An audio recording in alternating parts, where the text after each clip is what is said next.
The silent manor, পর্ব সংখ্যা ৮২। লেখনীতে Diana Imroz lucky. শেষ পর্ব। টেলিফোনের ক্রিং ক্রিং শব্দ পেয়েই মায়া বিছানা থেকে উঠে এসে রিসিভার তুলল। কাপা কাপা গলায় হ্যালো বলল। ওপাশ থেকে তৃষ্ণার কণ্ঠটি ভেসে আসে। সে পুনরায় রিসিভার রেখে দিল। এক বুক ভরা দীর্ঘশ্বাস না নিতে চাইলেও চলে আসলো। প্লাস পাওয়ার চশমাটা খুলে চোখে জমা বিন্দু বিন্দু জল মুছে ফেলল। মাহির তখন দৌড়ে এলো মায়ের কাছে। মায়া দ্রুত নিজেকে সামলে হাসি ফোটালো মুখে। মাহির আদো আদো কণ্ঠে বলল, মা, দ্য সাইলেন্ট ম্যানর বইটির দ্বিতীয় খণ্ডের পুরো ঘটনা বলো। কথাগুলো মাহির থেমে থেমে ছোট্ট ছোট্ট শব্দে উচ্চারণ করছিল। বিছানার ওপর থেকে ফারিয়ান বলল, মা, তুমি রাত হলেই কেন কান্না করো? আমি দেখেছি, তুমি মাত্রই চোখের জল মুছেছ। মায়া দুই সন্তানের এহেন প্রশ্নের জবাব দিতে পারল না। গলায় বেঁধে শব্দগুলো সে মাহিরকে কোলে তুলে বিছানায় বসিয়ে দেয়। দ্য সাইলেন্ট ম্যানর বইটির দ্বিতীয় খণ্ড হাতে তুলে বলল, তারপর থেকে সেই হতভাগী মায়া আর তার স্বামীর কল পায়নি। সেই রাতের পর রাত, দিনের পর দিন, মাসের পর মাস, সব শেষে 7টি বছর কেটে যায় আর তার স্বামীর খোঁজ পায়নি। ফিরে আসবে বলে আর ফিরে আসেনি। ফারিয়ান মায়ের দিকে আরেকটু চেপে বসে বলল, মা, দ্য সাইলেন্ট ম্যানর প্রথম খণ্ড পড়ার সময় তুমি যখন বললে সেই রাখাল বাসিওলা কিছু বলতে চেয়েছিল, কি কথা বলতে চেয়েছিল মা? ফারিয়ানের কথাগুলো বেশ স্পষ্ট। মাত্র 6 বছর বয়সে দুই যমজ ভাই বোন বেশ কথা শিখেছে। এতটুকু বয়সে বেশিরভাগ বাচ্চাদের শব্দ উচ্চারণে অস্পষ্টতা থাকে, কিন্তু ওদের নেই। মায়া জানালার ধারে বাহিরের দিকে তাকালো। মনে পড়ে সেই দিনগুলোর কথা। মীর জাফান শন ওরফে মীর হায়দারের সাথে কাটানো মুহূর্তগুলোর কথা। কত শত স্মৃতি জমেছিল, আজ যে তা কেবলই ধূলিকণার মতো চারিপাশে উড়ছে। মনে পড়ে আজ থেকে 7টি বছর আগের কথা। সন্ধে নামার পরে তাকে কল করবে বলে টেলিফোনের কাছে বসে থাকা মেয়েটি আজ 2 সন্তানের জননী। মায়া যেদিন জানতে পারে সে অন্তঃসত্ত্বা, সেদিন খুব আগ্রহ নিয়ে কল করে মীরকে। কলটি আর থাইল্যান্ডে পৌঁছায়নি। একজন ভয়েস প্রম্পট বলে লাইনটিকে বিচ্ছিন্ন করে দিয়েছিল। কিছুদিন পর সেই কলের শব্দটি পরিবর্তিত হয়ে বলে, আপনি যেই নম্বরে কল করেছেন সেই নম্বরটি আর ব্যবহৃত হচ্ছে না। ব্যাস, সেদিন থেকেই জীবন্ত পাথর বুকের ওপর চেপে বেঁচে আছে মায়া। মরে যেতে বেশ অনেকবার চেয়েছিল, গলায় ফাঁস লাগিয়ে দুনিয়ার মায়া ত্যাগ করবে। ঠিক তখনই মনে পড়ে তার অনাগত সন্তানের কথা। ওদের কি দোষ? আসুক না ওরা দুনিয়ায়, দেখুক হতভাগী মাকে। আজ দেখছে মাকে। দ্য সাইলেন্ট ম্যানর প্রথম ও দ্বিতীয় খণ্ড বইটি পড়ে পড়ে সেই বিকেল থেকেই শোনাচ্ছিল ওদের। মায়া বইটি পড়ে শোনাতে শোনাতে হারিয়ে গিয়েছিল সেই অতীতের বহুডোরে। ফিরে গিয়েছিল কয়েক মুহূর্তের জন্য 7টি বছর আগের স্মৃতিতে। স্মৃতির বিষাদ মাখা ছায়া থেকে পূর্বের মতোই টেলিফোনের ধ্বনিতে সেই প্রকম্পিত হয়ে ফিরে আসে জগতে। মায়া বারান্দায় আসে। আজ বারান্দার দেওয়ালগুলো পুরাতন হয়ে গিয়েছে, ধোঁয়াশা হয়ে গিয়েছে। আগের মতো আর রঙিন চাকচিক্য করছে না।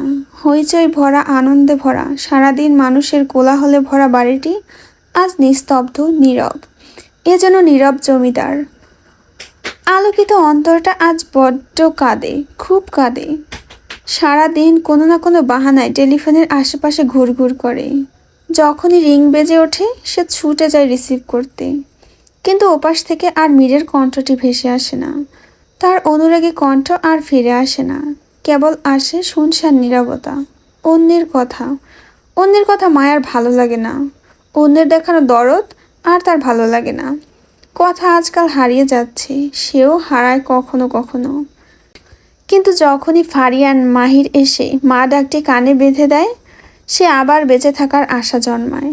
ওরা জিজ্ঞেস করে, আজও করছে, বাবা বিদেশ থেকে কবে ফিরবে? এই প্রশ্নের জবাব যে তার কাছে নেই। ওরা যখন কথা বলতে শেখে ঠিক তখন থেকেই মায়ার একটি ভয়, আতঙ্ক, সংকোচ। বাবা কোথায়? জিজ্ঞেস করলে জবাব দেবে, নেই যে আর জবাব।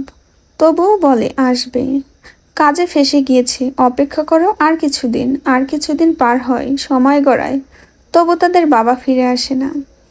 মায়া অশ্বশালার দিকে তাকিয়ে আছে। আজও অগ্নির কোনো কারণে হের্ষাধ্বনি তোলে। মায়া বারান্দায় ছুটে আসে।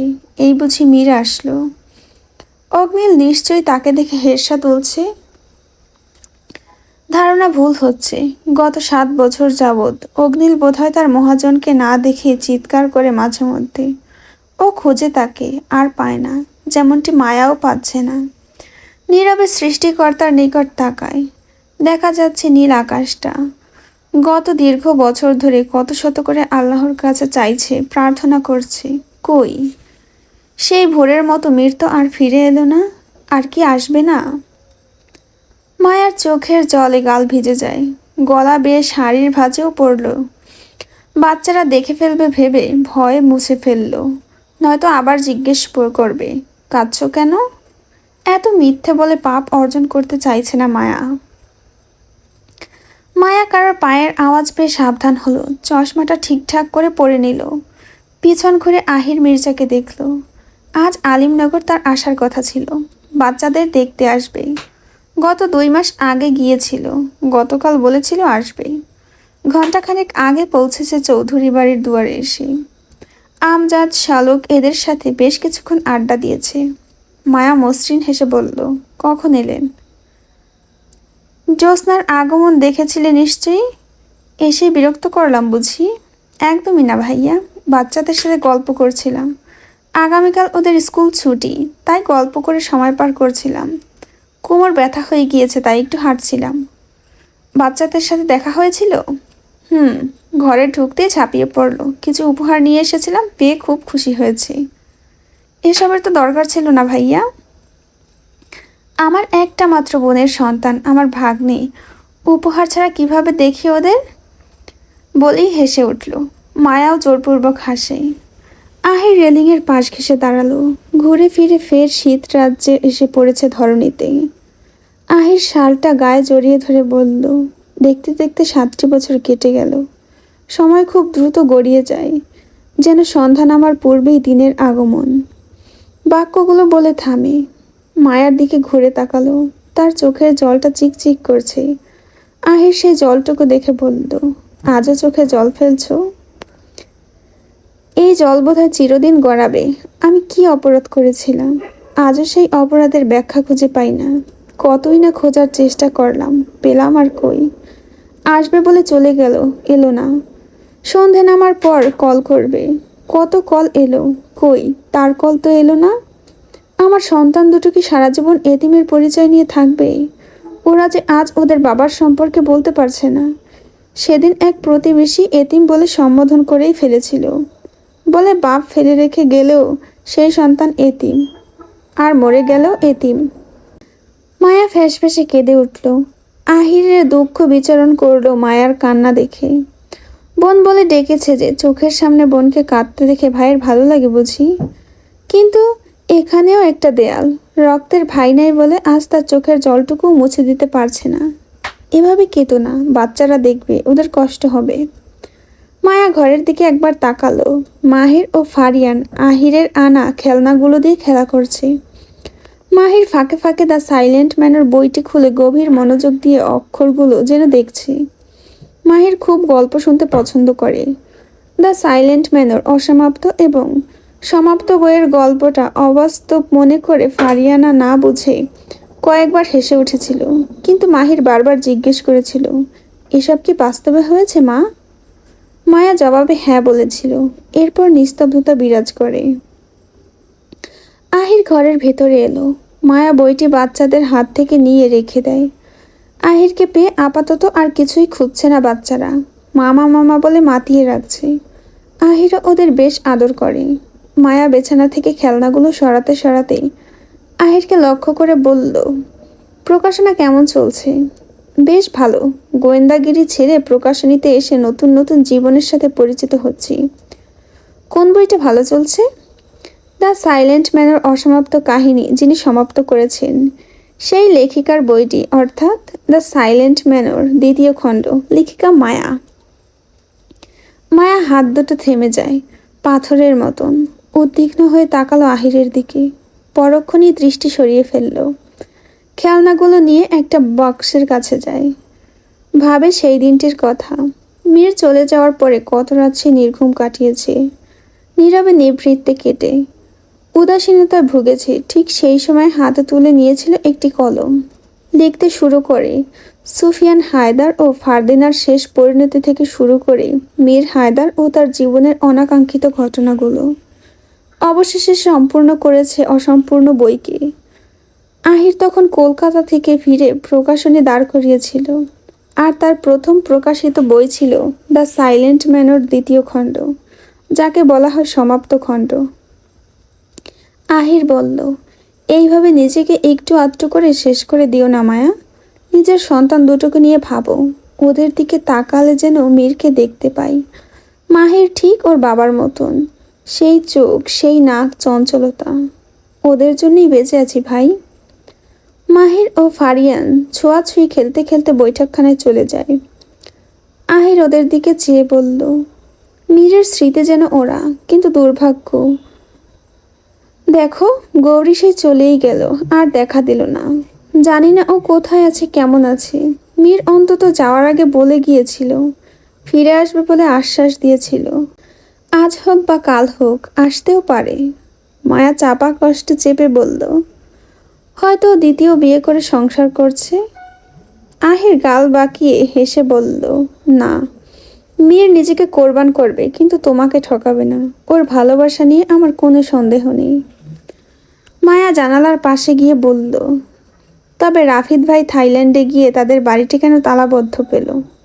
বেনহো থেকে তারা কোথায় গিয়েছেন, আর কেনই বা গিয়েছেন? শুনেছি তার বাবা একটা কেসের আলাপে গিয়েছে। তিনি ছাড়া পাওয়ার পর তারা বেনহো থেকে কোথাও চলে যায়। কিন্তু কেন? কেন আমাকে ছেড়ে চলে গিয়েছে? কেন আজ আমার বাচ্চারা বাবা বলে ডাকতে পারে না? আহির মায়ের পেছনে গিয়ে দাঁড়ালো। আমি গৌরীকে হারিয়েছি, কষ্ট হচ্ছে। রাফিদ মোহিনীকে হারিয়েছে, মেনে না নিলেও নিতে হচ্ছে। কিন্তু তুমি, তুমি সব পেয়েও, পূর্ণতা ছুঁয়েও, পবিত্র বন্ধনে আবদ্ধ হয়েও শেষে কিনা অসমাপ্ত রয়ে গেল তোমাদের সংসার। কথাগুলো বলে তোমার কষ্টগুলো বাড়িয়ে দিচ্ছি হয়তো, তবু বলতে ইচ্ছে করছে। কি হবে আর অতীতের মাঝে পড়ে থেকে? ফিরে এসো, সন্তানদের ঘিরে বাঁচো, একটু হাসো। যদি সে ফিরে আসার হয়, তবে নিশ্চয়ই ফিরে আসবে। সে ফিরে আসবে, আমার বিশ্বাস। তাই যেন হয়। আহির বৈঠকখানায় আসলো। মাহির ও ফারিয়ান আমজাদের দাড়ি ধরে টানছে। আমজাদ চৌধুরী দুই নাতি নাতনিকে দুই দিক থেকে জড়িয়ে ধরে রেখেছেন। ফারিয়ান নানার দেখা পেলেই শুধু মাহিরকে নিয়ে অভিযোগ করে। মাহির বিকেলের দিকে মেরেছিল ওকে, খেলনার ভাগাভাগি করতে গিয়ে। এখন নালিশ করছে ফারিয়ান। মাহির ফারিয়ানের কথা শুনে দূরে দাঁড়িয়ে দু কোমরে হাত দিল। রাগ করছে সে। নানার দিকে চেয়ে চেঁচিয়ে বলল, আমি ওকে মারিনি, ও মিথ্যে কথা বলছে। আমজাদ মাহিরকে লক্ষ্য করে বলল, অপরাধ করলে স্বীকার করতে হয়, বলে ফারিয়ানকে কোলের ভেতর নিয়ে নিল। মাহির বলল, আমি মাহির মিথ্যা বলি না, বলেই দৌড় দিল দোতলার দিকে। মায়া শুনল মাহিরের কথাটা, সেই তেজ, সেই কথা বলার ভঙ্গিমা, যা সব কিছু মীরের ছিল। মীরও তো সেদিন বলেছিল, আমি মিথ্যে বলি না, আমি ফিরে আসব। আসেনি। আমজাদ চৌধুরী মায়ার মুখটি দেখেন, তার কষ্ট হয় মেয়ের জন্য।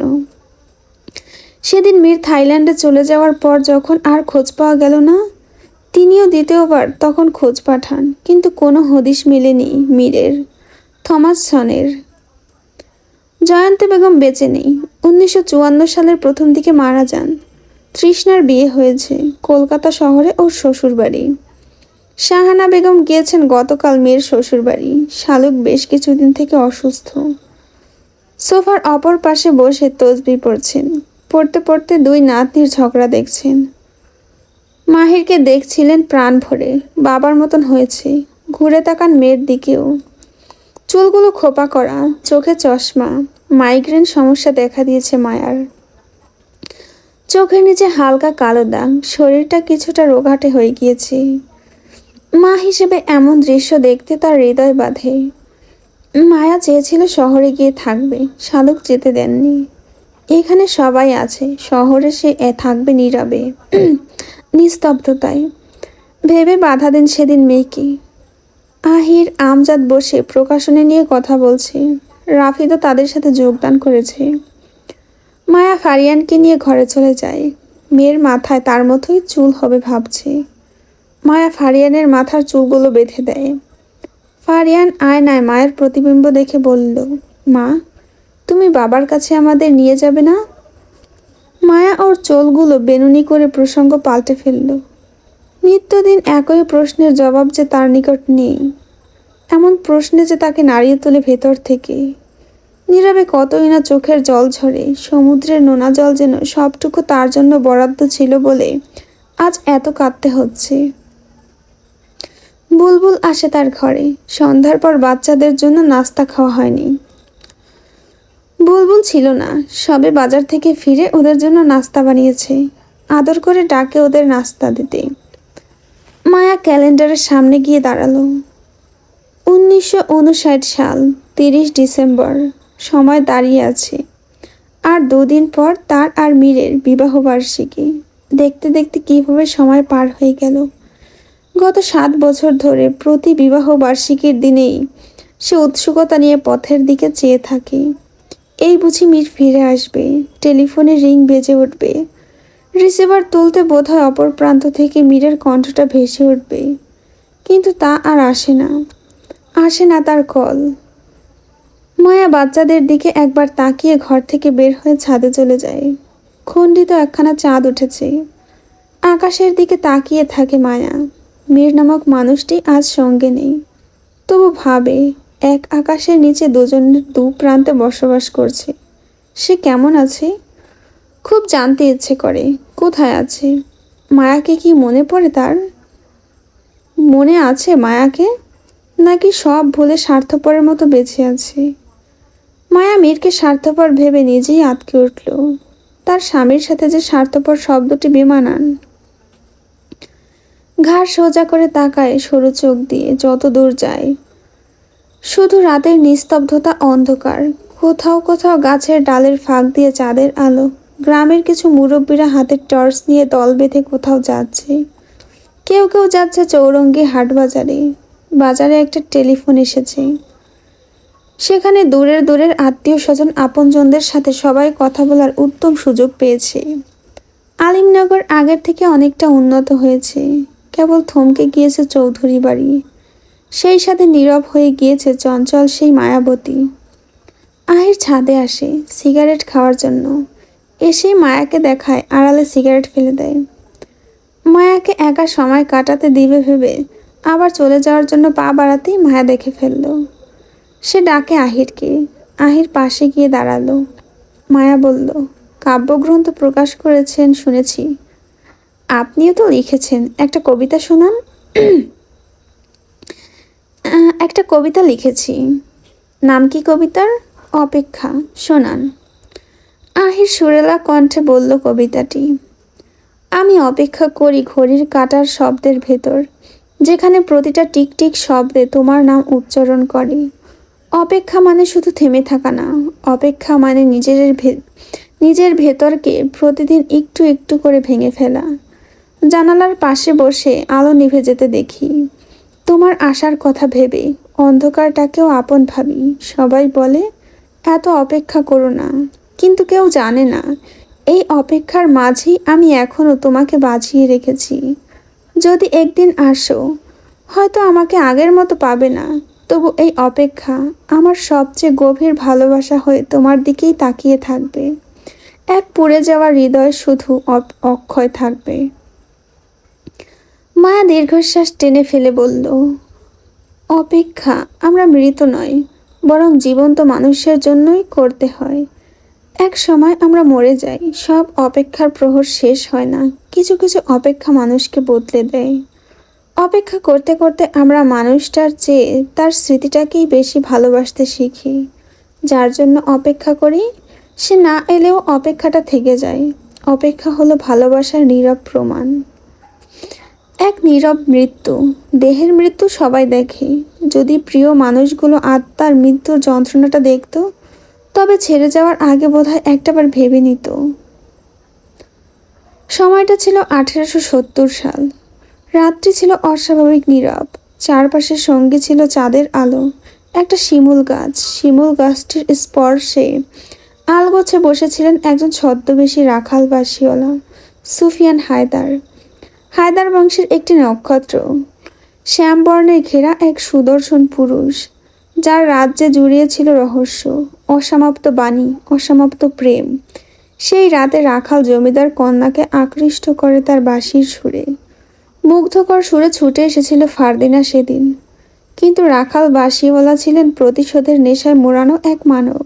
কিন্তু কে জানতো রাখাল সেদিন জমিদার কন্যার রূপেই মুগ্ধ হবেন। রাখাল বাঁশিওয়ালা সুফিয়ান হায়দারকে দেখে সেদিন জমিদার কন্যা ফারদিনাও প্রেমে পড়ে। সময় গড়াতে গড়াতে এক পর্যায়ে শুরু হয় তাদের প্রেম কাহিনী।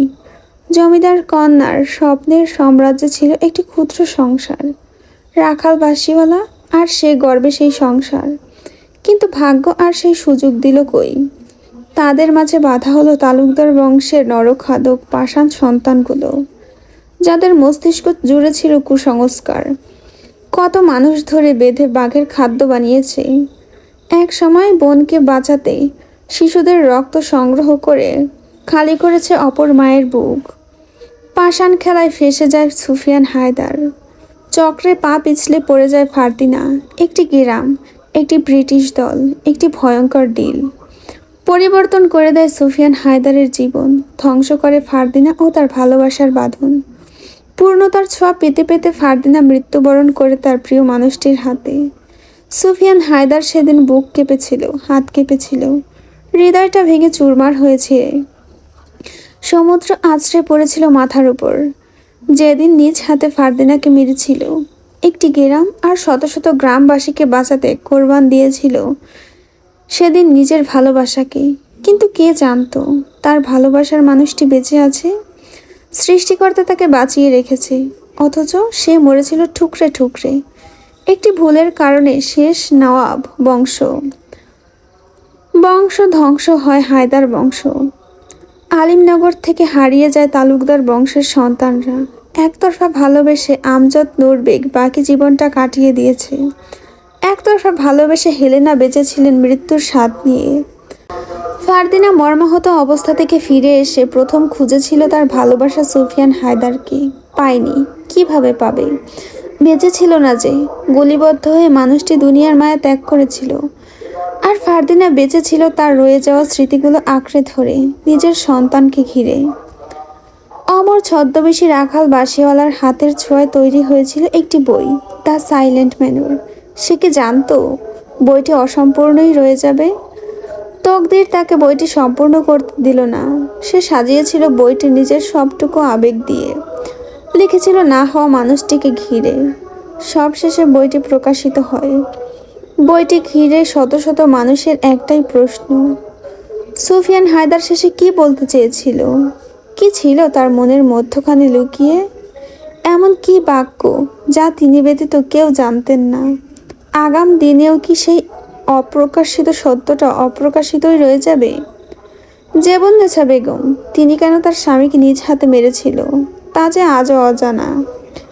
হিংসে, প্রতিশোধ, দ্বন্দ্ব, কুসংস্কার কখনো শান্তি বয়ে আনে না, বরং উপহার দেয় ধ্বংস। 1952 সাল। শীত ভেজা উদাস দুপুরে মায়া ছুটে যায় জঙ্গলে। বাঁশির সুর পেয়ে সেদিন তার প্রথম দেখা হয় মীর জাফান শন ওরফে মীর হায়দারের সাথে। বেঁচে থেকেও মৃত্যুর স্বাদ গ্রহণ করার সময়টা যেন ঠিক সেদিন থেকেই শুরু হয়েছিল।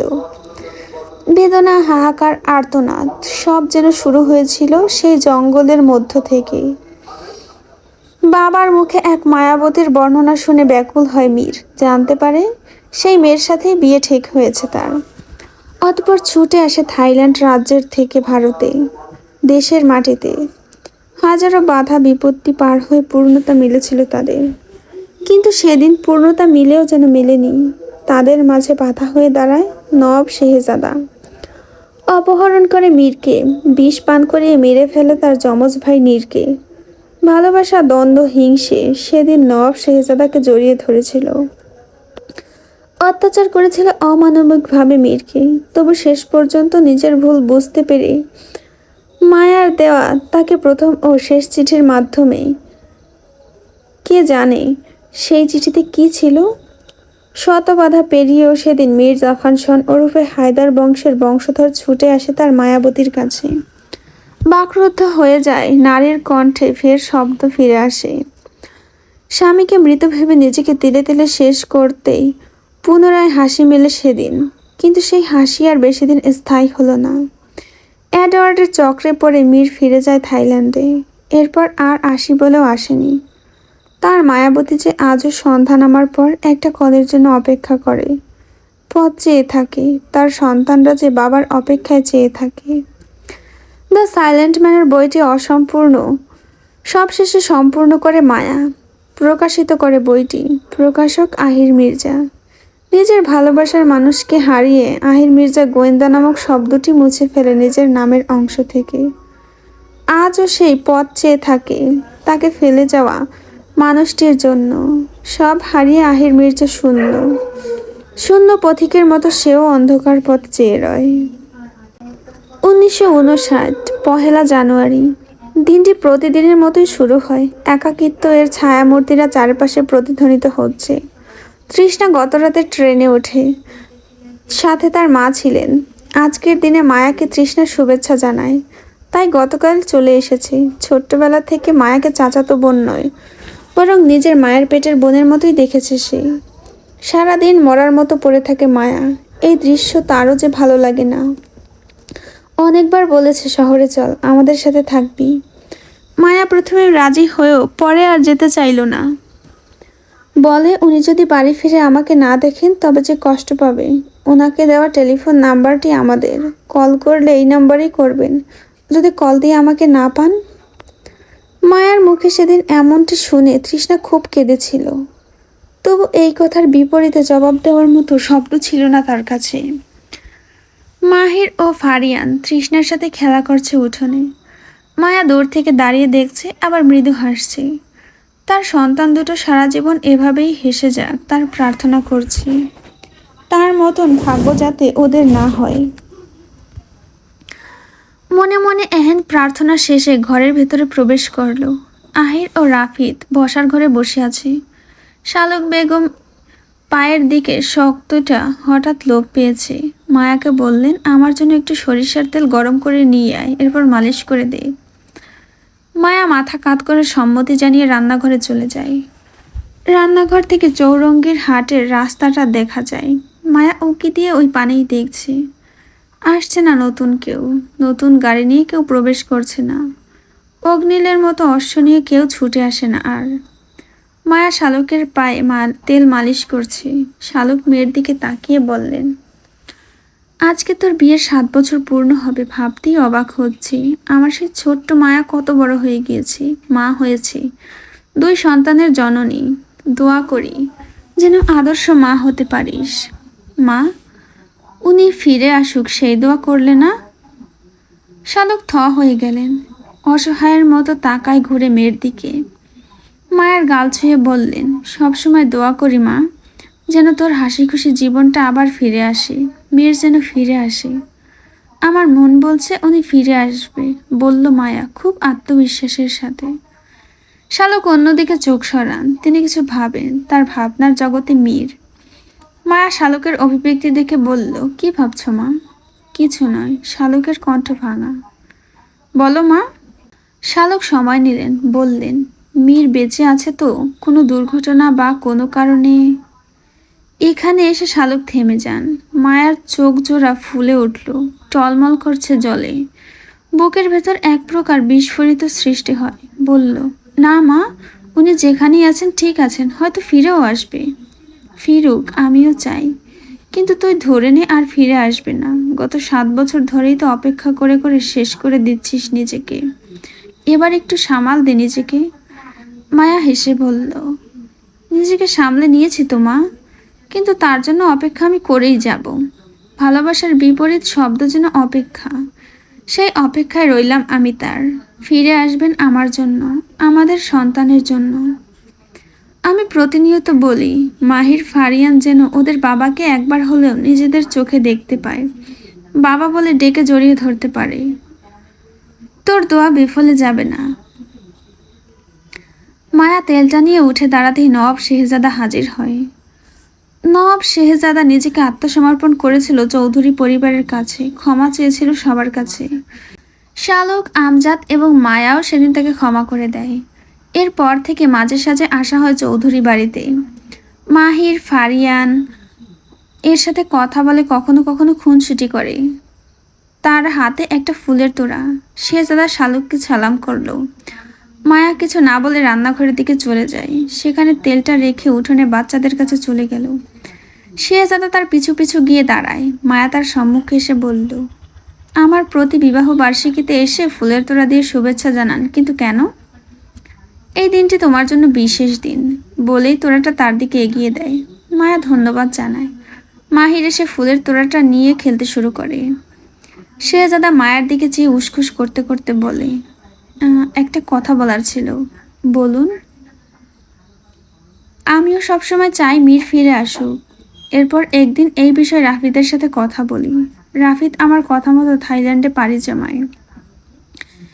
কিন্তু রাফিদ জানতে পারে মীর আর ওর বেন মীর আর ওর বেন হতে থাকে না, এবং ওদের কোম্পানিতেও রেস্ট্রিকশন সিল করে দেওয়া ছিল।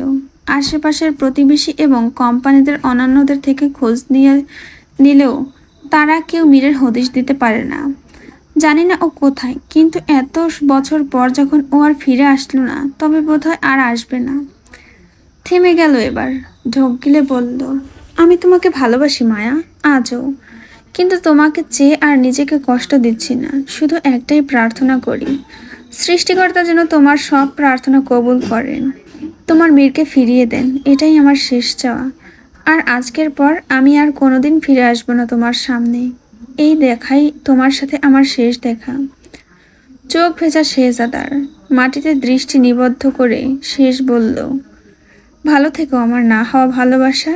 বলে শেহজাদা এক পা দু পা করে পিছন সরে এরপর দিক বদলে চলে যায়, চোখের জল মুছতে মুছতে। বিড়বিড় করে একবার সৃষ্টিকর্তার উদ্দেশ্যে বলল, মীর যদি বেঁচে থাকে আর যদি মায়ারি হয়ে থাকে, তবে তুমি ফিরিয়ে দিও। দিন ফুরিয়ে রাতের আধার নেমে আসে ধরণীতে। বৃষ্টি বইছে বাইরে, হালকা গুড়ি গুড়ি বৃষ্টি। আলিমনগর শীতের দিনে হঠাৎ বৃষ্টি, এটা আশ্চর্যজনক কিছুই নয়, স্বাভাবিক। বাহিরে নিশুতি পরিবেশ। ঘড়ির সময় এখন রাত 11টা। তৃষ্ণা মায়াকে শুভেচ্ছা জানায়নি এখনো, মীর নেই। তবু তৃষ্ণা মায়ার একটুখানি খুশির জন্য তাকে শুভেচ্ছা জানায় আর বলে মীর ভাই ফিরে আসবে। মায়া এহেন কথায় খুব খুশি হয়। মাহির ফারিয়ান ঘুম পড়েছে।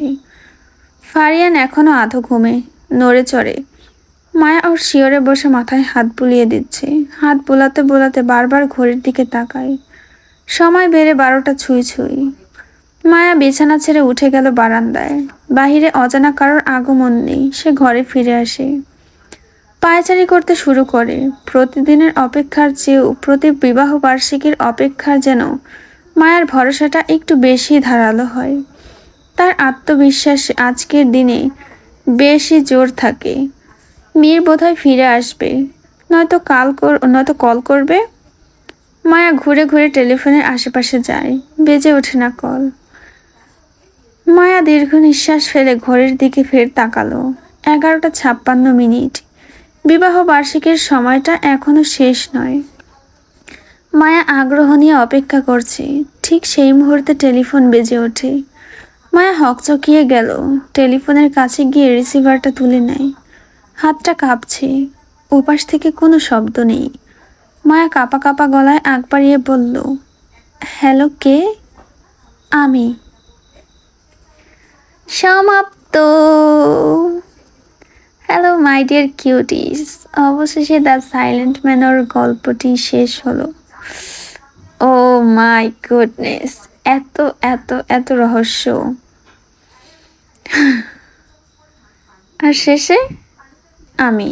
এটা তো আরো বড় রহস্য। আই থিঙ্ক এটা মিরই হবে। তো যাই হোক, তোমাদের কাছে কেমন লাগলো এই রহস্য ভরা গল্প অবশ্যই জানিও। আল্লাহ হাফেজ।